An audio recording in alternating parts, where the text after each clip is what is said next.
আপনি যে ছেলেটাকে দেখছেন পুলিশের ড্রেস পরে আছে, তিনটে তারা আইপিএস অফিসার, আসলেও আইপিএস অফিসার নয়।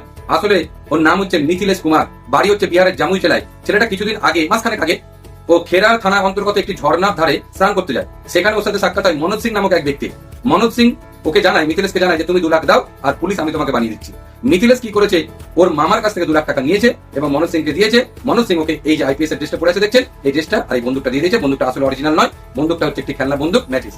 ছেলেটাকে আবার ফোন করা হয়। ছেলেটা যখন আবার 30,000 টাকা নিয়ে দিতে যাচ্ছিল, ঠিক সেই সময় সিকান্দর থানা এলাকার পুলিশ অফিসার তার চেহারা দেখে তাদের সন্দেহ হয় এবং তাকে থানায় নিয়ে আসে। তাকে জিজ্ঞাসাবাদ করতে ছেলেটা সব সত্যি ঘটনা জানিয়ে দেয় যে ও কোনো পরীক্ষা দিয়ে আইপিএস হয়নি, বরং ও 2 লাখ টাকা দিয়ে আইপিএস হয়েছে।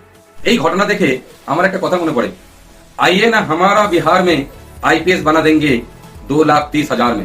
এখন প্রশ্ন হলো, এই ছেলেটা যে 2 লাখ টাকা দিয়ে আইপিএস হয়েছে, প্রতারিত হয়েছে, এর জন্য দায়ী কে? মনোজ সিং নামক প্রতারক, নাকি এই ছেলেটা যে বুঝলো না যে কোন পরীক্ষা দিয়ে আইপিএস হতে হয়, নাকি ওর মামা?